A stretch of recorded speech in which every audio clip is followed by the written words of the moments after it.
10,000 খৰচ যায়, তেখেতে খৰচটো দেখুৱাই দিয়ে 50,000 টকা। ঠিক তেনেকৈ তেওঁ এটা বিজনেছ টাইপত আমাৰ দলত আমাৰ এক অতপ্ৰত যোগদান কৰি আছিলে। যি কৰ্মী আমাৰ নিজৰ ল'বৰ কাৰণে আহিছে সেনেকুৱা কৰি আমাৰ নালাগে। সঁচা ব্যৱসায়ী হয়, 3 তলা বিল্ডিং বনাব লাগিলে বহুত চাকৰি কৰিব লাগিব, নহ'লে ডাঙৰ ব্যৱসায় কৰিব লাগিব। তেওঁৰ কোনো ব্যৱসায় নাই, কোনো চাকৰি নাই। ব্যৱসায় চাকৰি নোহোৱাকৈ তেওঁ কেনেকৈ 3 তলা বিল্ডিং বনাইছে? ঠিক আছে, মই বিপুল বিষয়ে মই বেছি ক'ব ইচ্ছা নাযায়। তেখেতেতো খুব দালালি এটা আছিলে আৰু তেখেতে বিপিবৰে মানুহ আছিলে। কিন্তু তেখেতে ভাবছে কি বিপিবৰ সময়ত যেনেকৈ লুণ্ঠন ৰাজ কৰিছে সেনেকৈ কাৰণে কৰিব চিন্তা কৰিছিলে আমাৰ ইউপিএলত। কিন্তু আমাৰ ইউপিএলত লুণ্ঠন ৰাজটো খুব বাধা আছে। পোনপ্ৰথমে মই আমাৰ যি মিডিয়া বন্ধুসকলক আমাৰ যি ৰঙালী বিহু আহি আছে আগন্তুক, ৰঙালী বিহুৰ মই সম্ভাষণ জনাইছোঁ।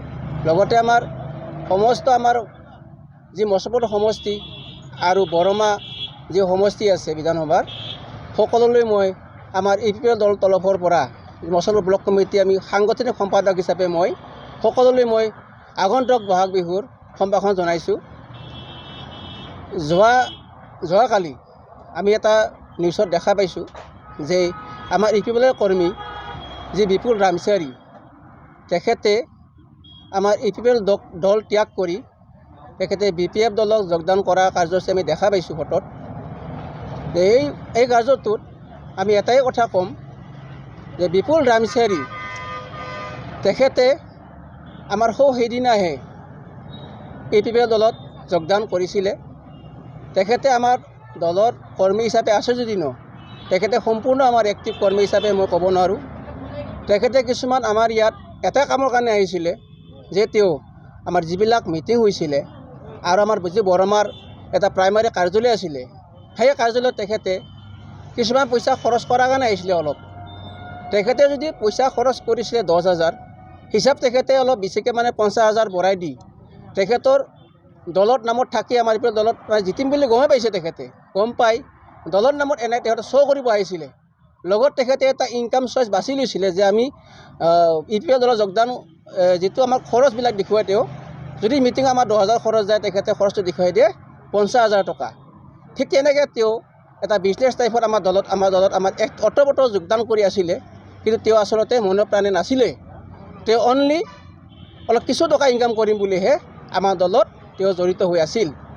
আৰু তেওঁ যেতিয়া দেখিলে আমাৰ প্ৰমোদ বড়ো ডাঙৰীয়া যে চিফ বৰ্তমান আমাৰ বিটিআৰৰ চিফ, তেখেতে দালালক কোনোদিন সহ্য নকৰে।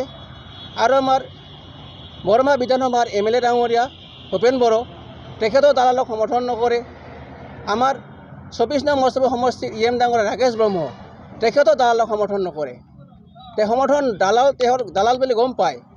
তেখেত আমাৰ প্ৰমোদ বড়ো ছাৰ, ভূপেন বড়ো ছাৰ, ৰাকেশ ব্ৰহ্ম ছাৰ, তিনিওজনে তেখেতক কোনো প্ৰাধান্য নিদিয়া তেওঁ দেখা পাই তেওঁ ভাবিলে যে মোৰ ইয়াত যিহেতু দালালৰ আমাৰ স্থানে নাই ইউপিএল দলৰ নিকা চৰকাৰ, তেওঁ ভাবিলে আমি ইয়াতে কোনো স্থান মোৰ লাভালাভ নহ'ব, তেওঁ এজন দালাল লোক, সেয়েহে তেওঁ আমাৰ ইউপিএল দলত থাকি লাভ নহ'ব বুলি ভাবি তেওঁ আজি আগন্তুক MP ইলেকশ্যন ভাবিছে হাগ্ৰামে কিবা টকা দিব বুলি। এই টকাৰ লগত তেখেতে আজি ইউপিএল দলত ত্যাগ কৰি তেওঁ BPF দলত যোগদান কৰিছে। তেওঁৰ কোনো ইয়াত দল হিচাপে আমাৰ বৰমা এলেকাৰ, মই এজন বৰমাৰ স্থায়ী নিবাসী, মই মছবুৰ সমষ্টিৰ সাংগঠনিক সম্পাদক হিচাপে আছোঁ। আৰু এই সাংগঠনিক স্থিতি মছবুৰ সমষ্টি, বৰমা সমষ্টি সম্পূৰ্ণ আমাৰ নিকা হৈ আছে। আৰু ইয়াত আমাৰ ইউপিএল দলৰ বাহিৰে ইউপিএল দল বিজেপি আমাৰ যি এলায়েন্স আছে, আগন্তুক চৰকাৰৰ আমি বিনা দ্বিধাই কোনো কষ্ট নকৰাকৈ আমি আগন্তুক সম্পূৰ্ণৰূপে আমি জিতি যাব পাৰিম। ইয়াৰ কোনো দ্বিধা নাই, দ্বিধাবোধ নাই। কিন্তু তেওঁ নিজৰ মুনাফাৰ কাৰণে তেওঁ আজি BPF দলত যোগদান কৰিছে। আৰু ইয়াৰ লগত যিকেইজন ল'ৰা তেওঁ যোৱা বুলি কৈছে 8জনটো আমাৰ ইউপিএল দলৰ কৰ্মী তেখেতসকল নহয়, সেইকেইজন তেখেতে অলপ দালাল কিবা এটা টকা দি তেওঁ 8জন লোকটো তেওঁ লগত লৈছে। যদি তেওঁ এক্টিভ কৰ্মী হ'লে হয় আজি বহুত ল'ৰা নিব পাৰিলে হয়। তেওঁ কিয় নিব পৰা নাই? তেওঁ সাধাৰণ এজন দালাল কৰি তেওঁ আজি বৰমা নিচিনা জেগাত তেওঁ আজি 3 তলীয়া বিল্ডিং বনাইছে। আমি তেওঁক আজি 10 বছৰ আগত আমি দেখা পাইছিলোঁ। তেখেতে সাধাৰণ চালানী মাছ কাটে, 10 কিলো 15 কিলো আনি কাটে, চকত বিক্ৰী কৰে, মুৰ্গী কিনি বিক্ৰী কৰে।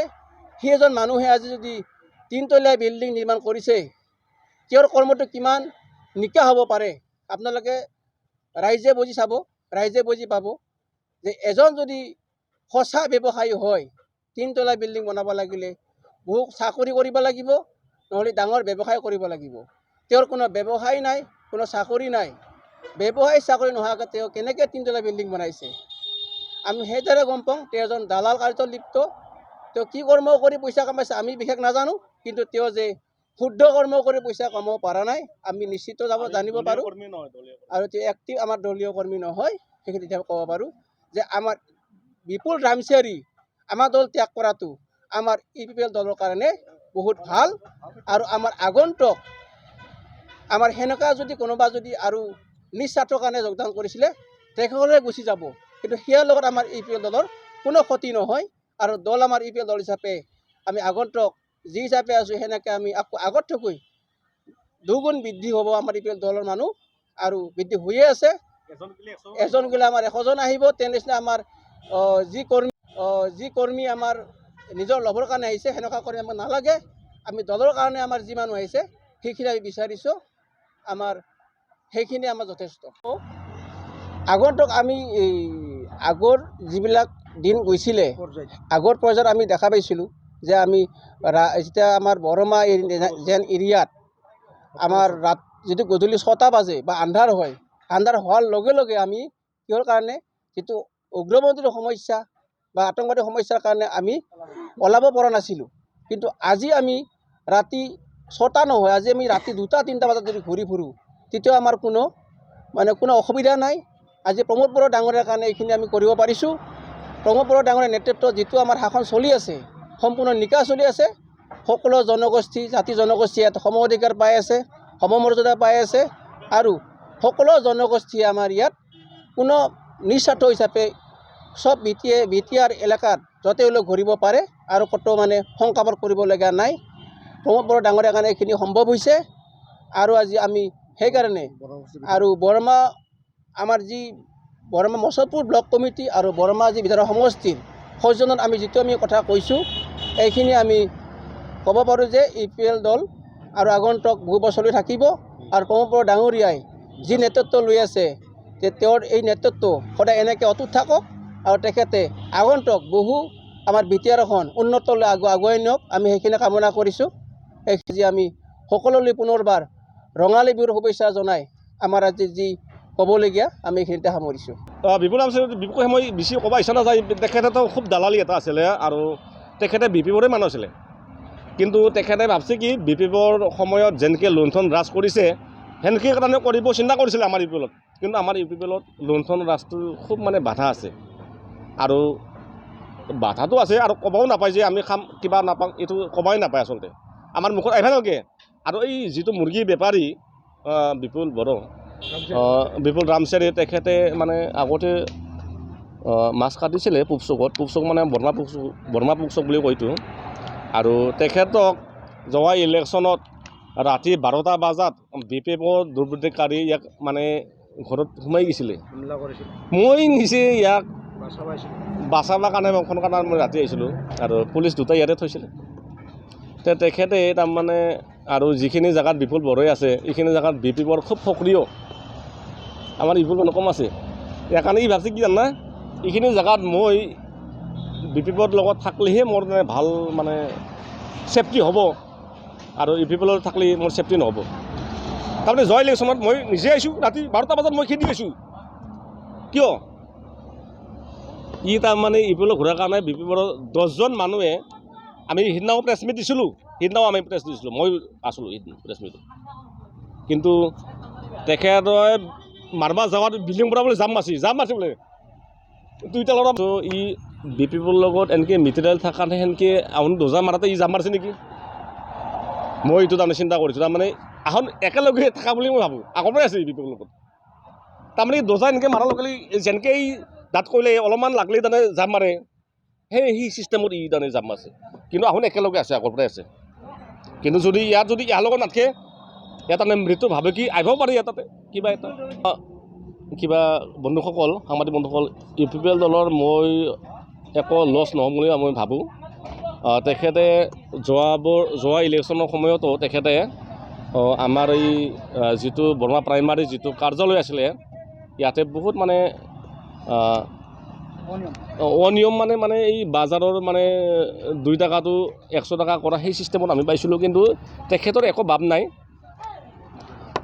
ইপিপলৰ দলত ইয়াৰ তেখেতৰ ভাৱ নাই কিন্তু এনে তাৰমানে কি জানা ইফালে যাব পাৰিব ইয়াৰ যিটো ভাৱ নাই যিহেতু এটা ভোটাৰহে ছাপৰ্টাৰ এটা ছাপৰ্টাৰনো কাৰ লগত নহয় কালি বাংলাদেশৰ লগত হ'ব কালি পাকিস্তানৰ লগত হ'ব কিন্তু ছাপৰ্টাৰ এটাৰ লগত হ'ব কিন্তু ভাৰতৰ লগত ছাপৰ্টাৰ নহয় দেই কথাটো কিন্তু ইউপিৰ লগত ছাপৰ্টাৰ নহয় পৰা একাত লগতে আছিল এতিয়াও ইয়াৰ লগতে আছে যিটো মিলা প্ৰীতি আছে যিটো ওচৰ বহুত মানুহ আছে আৰু ওচৰত মই দেখাই দিম জেগা ইয়াত তেখেতসকলক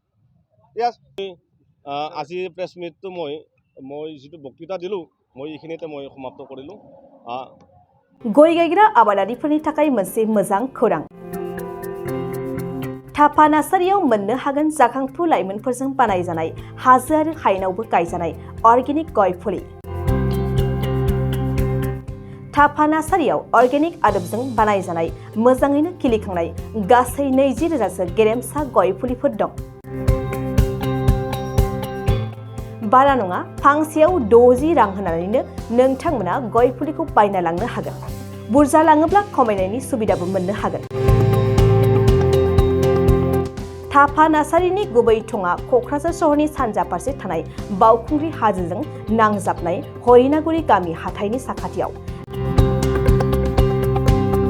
बे अर्गेनिक गय फुलिफोरखौ लांफैनोब्ला नोंथाङा 8011837272 नङाब्ला 9707460226 जानबुं अनजिमायाव थोंजोङै जगाजग खालामहरनो हागोन